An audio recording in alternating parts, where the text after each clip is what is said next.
Hallo? Ja, hallo? Jeg ved ikke, jeg har ringet før. Ja, Jeg ved ikke, om det er den samme. det ved jeg heller ikke. Du må prøve at fortælle, hvad snakkede jeg om. Altså, fordi det der, jeg var 8 år. Og, Ja. kan du huske mig? Jeg var 8 år. Ja, Var det dig, jeg snakkede med? det tror jeg. Altså, det der, om det var normalt at se porno. Var det dig? Nej, det tror jeg ikke, det er. Var det ikke? Nej. Altså, det der, Nå, okay, så starter jeg lige forfra. Ja, Det er fordi, altså, nogle gange, når jeg kommer hjem, så hver dag, så ser jeg porno. Og jeg kan ikke lade være med det. Jeg ser det hele tiden. Også på telefonen. okay. Hvor gammel er du? Jeg er 8 år. 8 år. Hvordan kan du komme til at se det hele tiden på telefon? Hvad for en telefon har du? Jeg har Samsung Galaxy. Okay. Og der kan du gå på nettet, når du vil, eller hvad? Ja, 3G-netværk over det hele. Okay.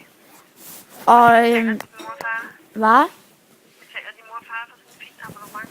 Ja, bare normalt. Jeg ved ikke, hvor meget det koster. Det betaler de bare. Hvad det er, når man er 8 år? Hvad klasse går man så i? Jeg går i anden. Anden klasse. Okay. Har du nogen søskende? Nej. Altså storebror, men han bor ikke hjemme mere. Hvordan kan det være, at du ringer herind igen med det samme problem? Jamen er det den samme, jeg snakkede med? Nej. Ja, fordi at samtalen den tog lang tid, og så sagde han, at jeg skulle lægge på. Ja. Men jeg tænker sådan, at hvis du har sådan, så vil jeg anbefale dig at ringe ind til 6-linjen. Ja, jeg har også ringet. Jeg ved ikke. Der var også en, der gav mig et nummer i går. Og sådan noget. Men den har ikke åben. Nej, men så må du vente dig til at ringe til de her 8. Nå.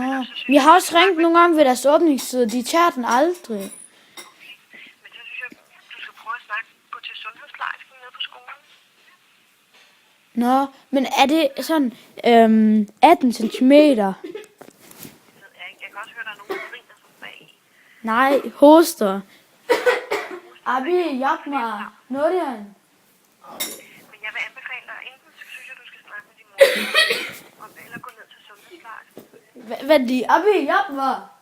Lad være, siger jeg. Jeg ringer. Ved du hvad? Ja, han stopper nu. Nej, men hvis du gerne vil snakke med mig, så skal du snakke med mig, og ikke snakke med dem i bagved. Ja, fordi jeg sagde bare, at han skulle stoppe med at hoste. Ja. Så jeg synes, du skal gå ned og snakke med din sundhedsplejerske. Finde ud af på skolen, hvornår hun er der. Nej, det er ikke så meget det er også normalt, fordi, altså, fordi at jeg har tænkt at være med i en hjemmeside. Er det? Jeg synes stadig, du skal gå ned og snakke med dem ned. Ja, men det er mere sådan, hvad hedder det, psykisk, sådan i hovedet, man skal, ja, sådan. Ja, derfor synes jeg også, du skal gå ned og snakke med sundhedsplejersken på din skole. Men er det ikke bare sådan en læge? Det kan da ikke hjælpe mig. Hun kan godt hjælpe dig, jo. Kan med det? Ja. Okay. Så synes jeg, du skal snakke med din mor og far, så må de tage dig med ned til lægen. Jeg synes, det er lidt, jeg tror, fordi at min far, han siger, at jeg ikke må se porno. Kun onanere. Hører du, hvad jeg siger til dig? Jamen, jeg vil lige snakke med om noget. Nej. Er det også normalt at få det hvide ud, når man er 8 år? Fordi det kan jeg. Ved du hvad, jeg synes stadig, du skal gå ned og snakke med sundhedsplejersken. Alt det der handler om sex, så må du ringe til 6-linjen. Eller gå ned til sundhedsplejersken. Ja. Det er det, jeg kan hjælpe dig med. Vil du ikke også give mig nogle råd, fordi at... Det har jeg ikke, for jeg har ikke sex for nogen. Nå, kan jeg så godt snakke med en anden, den jeg snakkede med før? Det ved jeg ikke. Jeg ved ikke... Men hun har også givet dig nogle gode råd, og så må du sige til tak med det. Nej, fordi jeg var ikke færdig. Hun sagde, at jeg skulle ringe igen senere. Og der er også gået et stykke tid. Ja, men jeg synes stadig, du skal ringe til 6. Hvad? Du skal stadig ringe til sexlinjen og snakke med dem der. Ja, men hun ville bare give mig råd. Hun sagde ikke, at jeg skulle ringe til dem. Hun sagde, at jeg kunne, men så sagde jeg også det samme, at de ikke tog den og sådan noget. Og så gav hun mig også nogle råd, og hun var ikke helt færdig. Kan jeg godt snakke med hende igen?